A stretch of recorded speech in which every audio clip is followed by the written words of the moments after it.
So we learn how covalent solid works and the basic about the covalent solid.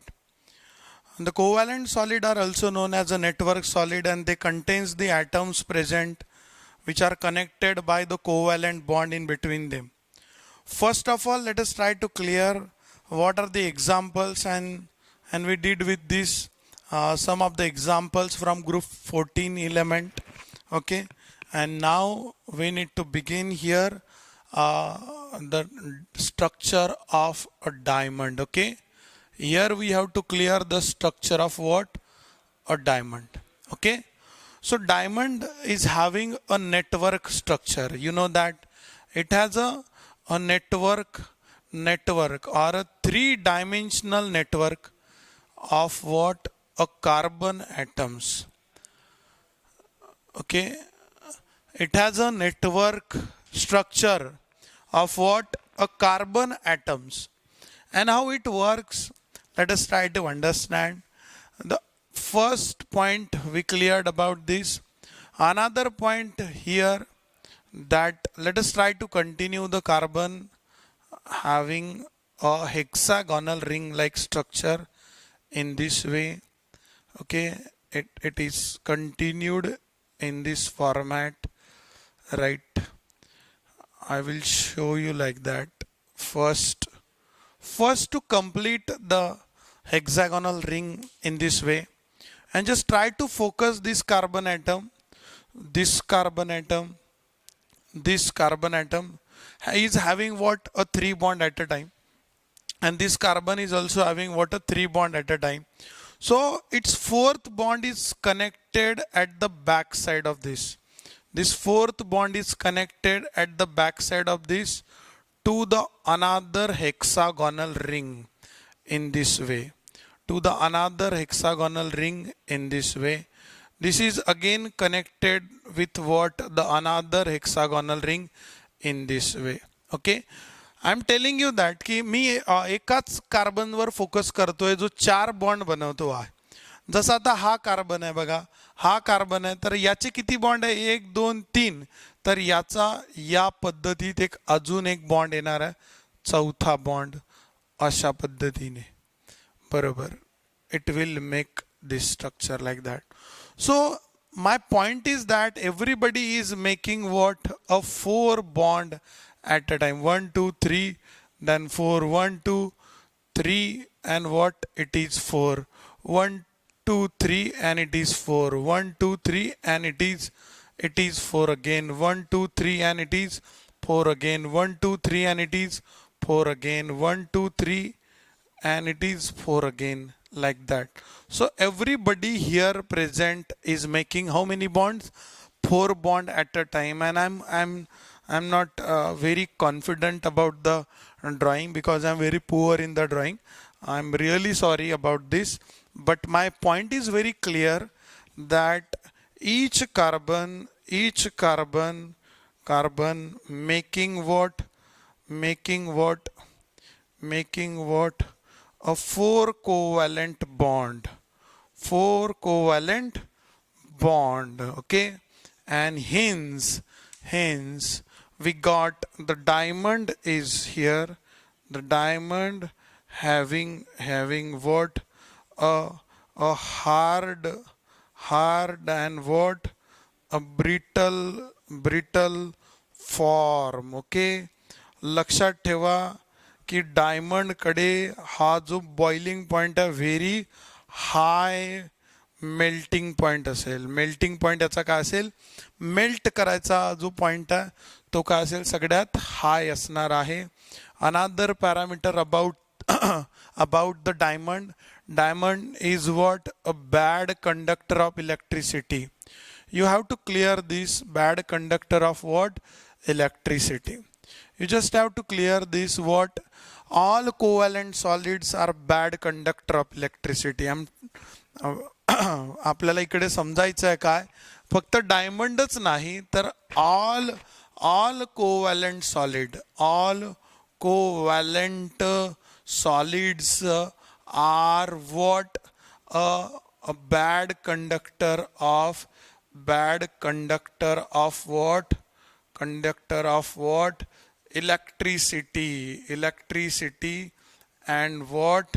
Heat. हे heat आणि electricity बिलकुल pass करत नाही. फक्त एक एक्सेप्शन आहे. बरोबर, या गोष्टीसाठी एक्सेप्शन काय आहे तर तुम्हाला लक्षात ठेवायचं आहे काय रे? ग्राफाइट. काय मित्रांनो? ग्राफाइट.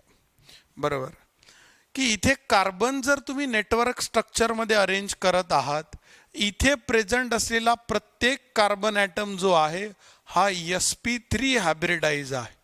बरोबर, सगळे सिंगल बॉन्ड ज्यावेळेस कार्बन बनवतो, हे ऑर्गॅनिक मध्ये आपण पाहणारच आहोत किंवा या आधी सुद्धा पाहिलं असेल, तर प्रत्येक कार्बन हा sp3 हायब्रिडाइज आहे.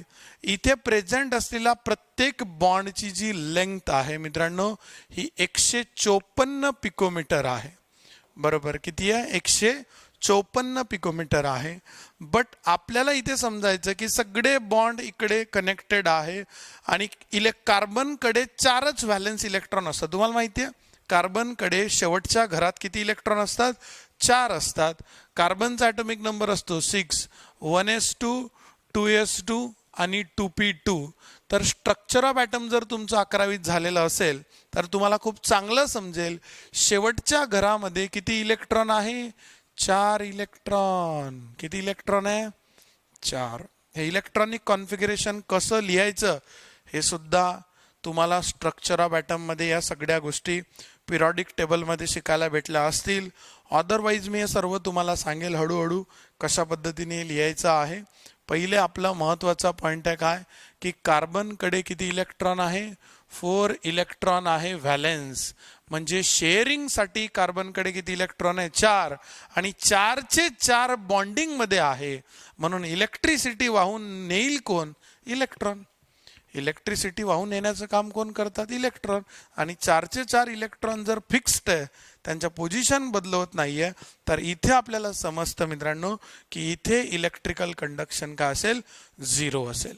अपार्ट फ्रॉम दिस आपल्याला सांगण्यात आलं की ग्राफाइट हा असा एकमेव कोव्हॅलंट सॉलिड आहे जो इलेक्ट्रिकल कंडक्शन दाखवतो. मग आता कशा पद्धतीने तो दाखवेल हे समजण्यासाठी आपल्याला क्लिअर करावं लागेल, what do you mean by graphite. बरोबर, graphite is having the presence of graphite सुद्धा हा एक ॲलोट्रोप आहे. ग्राफाइट काय आहे? ॲलोट्रोप आहे. बरोबर, आता ॲलोट्रोप काय असतात हे सुद्धा मी तुम्हाला सांगून देतो. What do you mean by allotropy? Allotropy म्हणजे काय है ना? A same carbon atom arranged in a different form for the formation of different type of solid. बरोबर, a one compound, a substance is arranged in what? A different form for the formation of another form of the solid with a different physical property. It's called as what? Allotropy. बघा आता तुम्हाला कशा पद्धतीने मी समजवतो आहे की graphite मध्ये काय होतं माहिती आहे? हेक्झॅगॉनल रिंग तयार होता अशा पद्धतीने. ठीक आहे, अशा पद्धतीने हेक्झॅगॉनल रिंग कंटिन्यू, जसं मी तिकडे दाखवलं होतं ना त्याच पद्धतीने रे. आणि बघा तुम्ही एक 2 मिनिट होल्ड करायचं आणि मग सगळ्या गोष्टी तुमच्या हातात राहतील. आता ॲलोट्रोपी काय असते, कशा पद्धतीने हे स्ट्रक्चर काम करत आहे. Okay, then you have to clear this right in this way. बरोबर, तर इथे मला काय सांगायचं आहे की इथे प्रेझेंट असलेला जो प्रत्येक कार्बन ॲटम आहे तो carbon atom at a time फक्त 3 बॉन्ड बनवतो. मित्रांनो, किती बॉन्ड बनवतोय? 3. बघा, याने 2 बनवले, हा तिसरा. याने 3 बनवले, याने 2 बनवले, हा तिसरा. बरोबर, याने 2 बनवले, हा तिसरा. याने 2 बनवले, हा तिसरा. याने 1 2 3 बनवले, याने 2 बनवले, हा तिसरा. याने 2 बनवले, हा तिसरा. याने 2 बनवले, हा तिसरा. ठीक आहे, याने 2 बनवले, हा तिसरा. So everybody is making only how many bonds at a time? 3 bond in the 1 layer. एका लेयर मध्ये जसं मी सांगितलं की कार्बनकडे 4 बॉन्ड, 4 इलेक्ट्रॉन असतात. 1 2 3. बरोबर, आणि हा चौथा इलेक्ट्रॉन. बरोबर, तर हे 3 इलेक्ट्रॉन बॉन्डिंग मध्ये आहेत. किती इलेक्ट्रॉन बॉन्डिंग मध्ये? 3. चौथा इलेक्ट्रॉन बॉन्डिंग मध्ये नाही. सो प्रत्येकाकडे एक एक इलेक्ट्रॉन काय असेल? बाकी असेल, फ्री असेल. एक एक इलेक्ट्रॉन काय असेल? बाकी असेल, फ्री असेल. आणि जो फ्री आहे, बरोबर, ठीक आहे. सेम इकडे सुद्धा होईल की इथे दिलेला प्रत्येक जण, मी तुम्हाला सांगतो की 3च बॉन्ड बनवतो. 1 2 3, 1 2 3, 1 2 3, 1 2 3 अशा पद्धतीने, 1 2 3 3 अशा पद्धतीने तुम्हाला समजेल की ती बॉन्ड बनता आहे. ठीक आहे. प्रत्येकाने किती बॉन्ड बनवले? 3. याचा अर्थ प्रत्येकाकडे एक एक इलेक्ट्रॉन बाकी आहे आणि तो एक एक इलेक्ट्रॉन काय असेल? फ्री असेल. आता काय होतं माहिती आहे? खाली दिलेल्या रिंग मध्ये जो बॉन्ड आहे कार्बन आणि कार्बन मध्ये, तो कोणता बॉन्ड आहे? Covalent bond. कोणते बॉन्ड आहे? Covalent bond. ओके, एलोट्रोपी थोड्या वेळात सांगतो. कोणते बॉन्ड आहे? Covalent bond. वरती सुद्धा सगळे कोणते बॉन्ड आहे? Covalent bond. कोणते बॉन्ड आहे? Covalent bond. बरोबर. पहिली लेयर आणि काय? दुसरी लेयर. मग काय होतं की वरच्या कार्बनचा एक इलेक्ट्रॉन हा खालच्या कार्बनच्या एका इलेक्ट्रॉन सोबत इंटरॅक्ट होतो अशा पद्धतीने, बरोबर. आणि हे फ्री इलेक्ट्रॉन एकमेकांची जागा सोडायला मजबूर होतात आणि वरची लेयर खालच्या लेयरच्या इलेक्ट्रॉन सोबत एक एक इलेक्ट्रॉन बाकी आहे खालच्या आणि वरच्याकडे.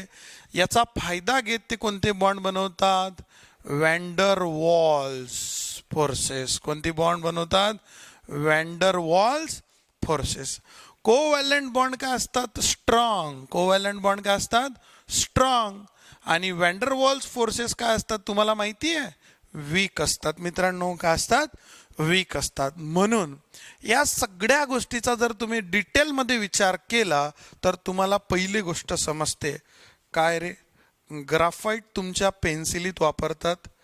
Graphite is what? सॉफ्ट. पहिली गोष्ट काय? ग्राफाईट काय? सॉफ्ट आहे. पेन्सिलीत ग्राफाईट वापरला जातो, बरोबर. मग का बरं वापरला जातो? कारण त्याच्याकडे प्रेझेंट असलेली पहिली लेअर स्ट्रॉंग, दुसरी लेअर ही सुद्धा कशापासून बनली आहे? स्ट्रॉंग बॉन्ड पासून बनली आहे, बरोबर. पण पहिल्या लेअर आणि दुसऱ्या लेअर मध्ये जो फोर्स प्रेझेंट आहे तो काय आहे?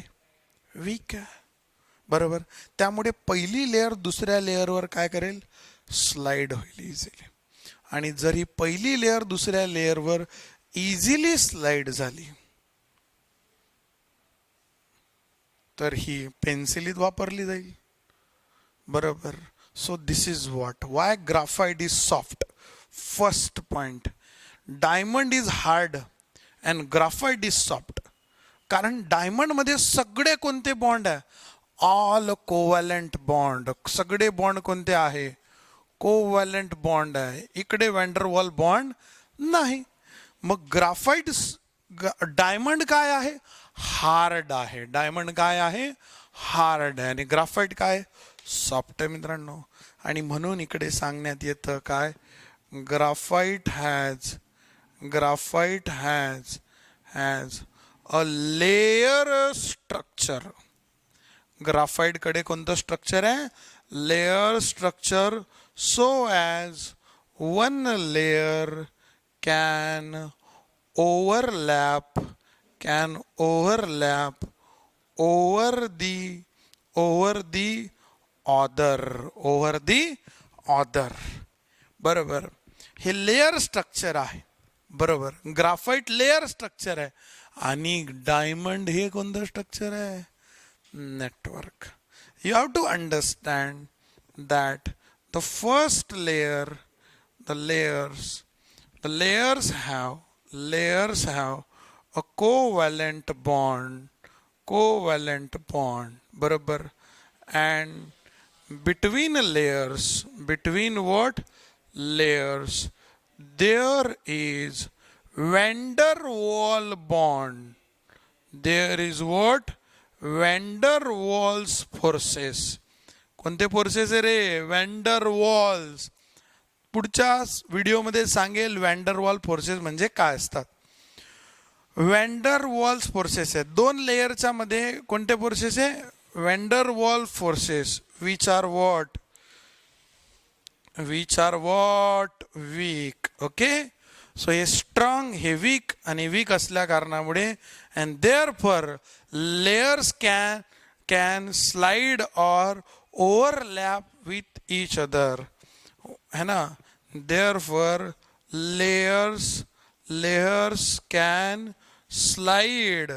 layers can slide over each other, over what? Each other. बरोबर. मग आता याच पद्धतीने आपल्याला पुढे सुद्धा कंटिन्यू करायचं. माझा पुढचा प्रश्न आहे काय रे? पुढचा प्रश्न आहे ग्राफाइट इज द, पुढचा प्रश्न आहे graphite is only covalent solid that can conduct electricity. बरोबर, राईट. आता बघा, वरच्या लेअरच्या प्रत्येक कार्बनकडे 4 इलेक्ट्रॉन होते, 3 एंगेज होते, 1 फ्री होता. मग आता वरच्याने यांच्यासोबत बॉन्ड बनवले, मग हा कोणासोबत बनवेल? तर हा वरच्या सोबत, त्याच्या वरच्या सोबत. पण एक लेअर कुठेतरी थांबेल जी खाली बॉन्ड बनवणार नाही. अशा वेळेस हे इलेक्ट्रॉन काय राहतील? फ्री. हे इलेक्ट्रॉन जर खाली कोणती लेअर नसली तर काय राहतील? फ्री राहतील. सो आपल्याला तेच सांगायचं आहे, each carbon with 4 electron in valence. Each carbon with a 4 electron in a valence makes what? Makes 3 bond by using 3 electrons, by using what? 3 electrons, and 1 electron is a free for conduction of electricity, for conduction of what? Electricity and heat. बघा, 1 electron प्रत्येक कार्बनकडे शिल्लक राहील. कशासाठी? Heat conduction करण्यासाठी आणि electricity conduction करण्यासाठी. ठीक आहे, सो डू इट फास्ट. म्हणून ग्राफाइट काय करतो? Good conductor of electricity.